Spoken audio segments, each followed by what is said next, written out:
बिस्मिल्लाहिर्रहमानिर्रहीम। Welcome to Madan की बातें। माई सेल्फ मोहम्मद लुकमान और आज का हमारा टॉपिक है किस्सा एक आशिक रसूल का। शेखुल इस्लाम हज़रत अल्लामा ज़फ़र अहमद उस्मानी साहब रहमतुल्लाह अलैह फरमाते हैं कि मैं उस ज़माने में हज के बाद मदीना मुनव्वरा गया जब हिजाज मुक़द्दस में उन दिनों बहुत गुर्बत हुआ करती थी। हम लोगों ने खाना खाने के बाद दस्तरखान को लेकर एक ढेर पर झाड़ दिया ताकि रोटी के टुकड़े और हड्डियों को जानवर खाएं। थोड़ी देर के बाद जब मैं अपने कमरे से बाहर निकला तो ये देखकर हैरान रह गया कि एक खूबसूरत 9-10 साल का बच्चा उन टुकड़ों को चुन चुन कर खा रहा है। मुझे सख्त अफसोस हुआ। मैं बच्चे को लेकर क़याम गाह में आया, उसे पेट भर के खाना खिलाया क्योंकि मैं ऐसी हस्ती के शहर में था जो गरीबों का वाली और गुलामों का मौला था। मेरे इस बर्ताव से बच्चे बेहद मुतासिर हुआ। मैंने चलते वक्त उसे पूछा कि बेटा तुम्हारे वालिद क्या काम करते हैं। उसने कहा कि मैं यतीम हूँ। मैंने कहा बेटा मेरे साथ हिंदुस्तान चलोगे, वहाँ तुमको अच्छे अच्छे खाने खिलाऊंगा, उम्दा उम्दा कपड़े पहनाऊंगा, अपने मदरसे में तालीम दूंगा।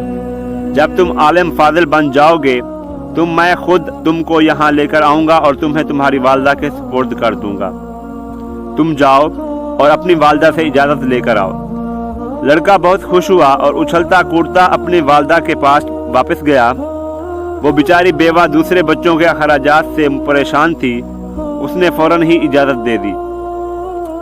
बच्चा फौरन वापस आ गया और मौलाना साहब को बताया कि मैं आपके साथ जाऊंगा, मेरी माँ ने इजाज़त दे दी है। फिर पूछने लगा कि वहाँ चने मिलते हैं। मौलाना उस्मानी साहब ने बताया कि ये सारी चीज़ें वाफिर मिकदार में मिलती हैं। मौलाना साहब का बयान है कि मेरी उंगली पकड़े पकड़े मस्जिद नबवी वस्सलाम में वो मेरे साथ आया और ठड़क कर रह गया। सरकार दो आलम सल्लल्लाहु अलैहि वसल्लम के रोज़ा मुबारक को देखा और मस्जिद के दरवाजे को और पूछा बाबा कि ये दरवाजे और रोज़ा मुबारक वहाँ मिलेंगे। मैंने कहा बेटा अगर ये वहाँ मिल जाता तो मैं यहाँ क्यों आता। लड़के के चेहरे का रंग बदल गया, मेरी उंगली छोड़ दी और बोला बाबा तुम जाओ, अगर ये नहीं मिलेगा तो मैं हरगिज़ उस दरवाजे को छोड़कर नहीं जाऊंगा। भूखा रहूंगा, प्यासा रहूंगा। इस दरवाजे को देखकर मैं अपनी भूख प्यास बुझाता रहूंगा जिस तरह आज तक बुझाता रहा हूँ। ये कहकर बच्चा रोने लगा और उसके इस इश्क को देखकर मैं भी रोने लग गया। अल्लाह अकबर कबीरा। क्या इश्क था उस 9-10 साल के बच्चे का, और एक हमारा इश्क है कि रोज़ अपने आका सल्लल्लाहु अलैहि वसल्लम की सुन्नतों का खून करते हैं। आज हम नाम के आशिक हैं बस, बाकी कुर्बानी को बिल्कुल भी तैयार नहीं। जहाँ कहीं सुन्नत को अपनाने की बात आती है तो पहला लफ्ज़ मुंह से ये निकलता है कि ये तो सुन्नत है ना, फर्ज तो नहीं। पहले फ़राइज़ तो पूरे कर लें। अल्लाह अकबर।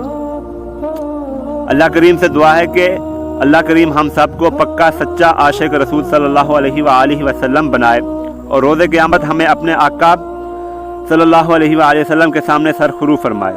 आमीन सुम्मा आमीन। वो आशिक का चिराग मैं कदमों की धूल हूँ, गवाह रहना ज़िंदगी मैं आशिक रसूल हूँ।